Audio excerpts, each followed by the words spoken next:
Olá, meus irmãos, graça e paz, excelente dia, que Deus esteja abençoando os irmãos, guardando, protegendo a cada dia, dando da sua graça e da sua presença. Depois de uns dias aí, sem gravar, a Rebeca gravou, que bênção, né? Graças a Deus por sempre termos uma porção da palavra de Deus.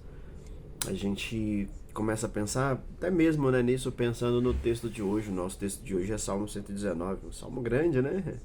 Ele tem algumas questões aí, um acróstico de cada início, e a cada 8 capítulos o início dele é uma letra, do alfabeto. Algumas bíblias já vêm colocando essas situações, deixando bem claro como isso funciona.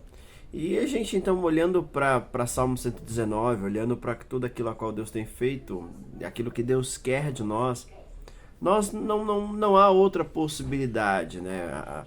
Uma vida de santidade, uma vida que agrada a Deus, uma vida a qual vai ser vivida para cumprir os propósitos de Deus. Só é possível fazermos isso, só é possível viver a vida que Deus agrada, só é possível buscar uma vida, crescer em santidade, crescer diante do Senhor.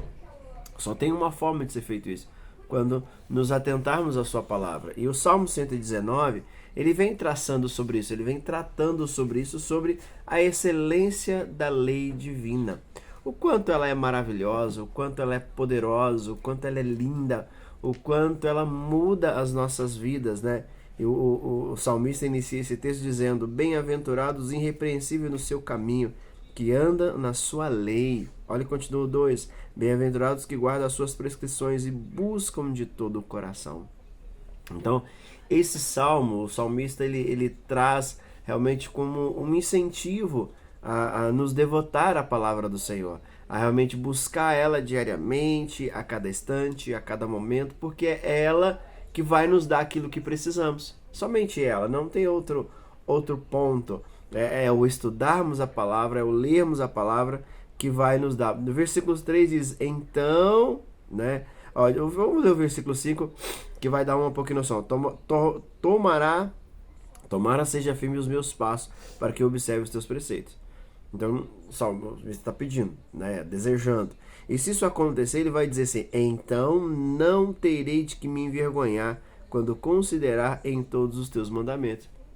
O que ele quer dizer que quando as pessoas olhar para a vida dele, olhar por onde ele passou, aonde os seus pés pisou, olhar pelos seus passos, ele não vai se envergonhar. Por quê? Porque ele caminhou segundo os mandamentos, segundo os decretos de Deus.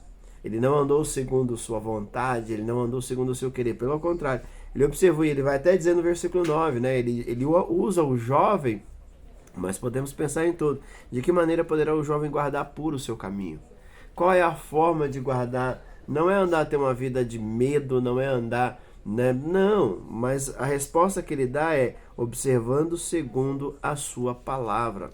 Então nós precisamos pensar, irmãos, e avaliar o que realmente a Bíblia representa para nós.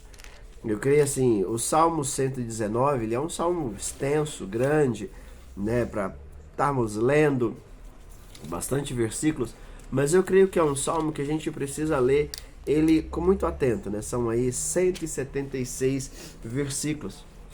Mas é um salmo que a gente precisa estar muito atento. Por quê? Porque ele mostra para nós o caminho por onde temos que passar. Ele nos dá um mapa, ele nos direciona. Ele diz, né, o Salmo 119, versículo 5, que é muito famoso, que diz: lâmpada para os meus pés é a tua palavra, e luz para os meus caminhos. Então eu preciso entender o que a Bíblia representa para mim. O que ela é? Ela é só um livro que quando eu tenho um tempo eu leio?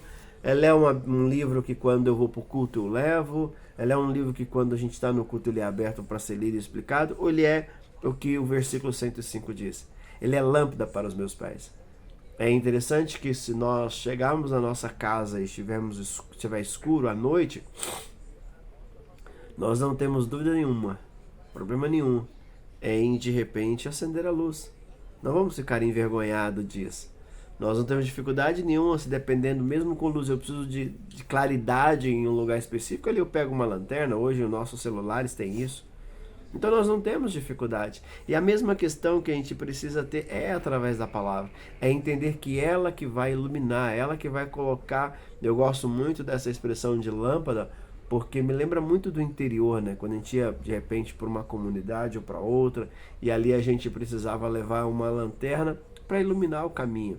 Então, por onde eu vou passar, né, a gente vai direcionando a lanterna para que possa iluminar o caminho. Eu não quero que ilumine tudo. Eu quero que ilumine para onde eu vou passar. E assim precisa ser a Bíblia. Ela precisa estar sempre à minha frente. Sempre à minha frente. À minha frente nas minhas decisões, à minha frente nos meus pensamentos, na minha frente, porque é ela que vai abrir o caminho, é ela que vai iluminar a minha vida para que eu possa viver uma vida que agrade a Deus, para que eu possa viver uma vida que glorifica ao Senhor. E que possamos pensar nisso. Amém, meus irmãos? Deus abençoe. Um excelente dia. Que Deus continue guardando em nome de Jesus.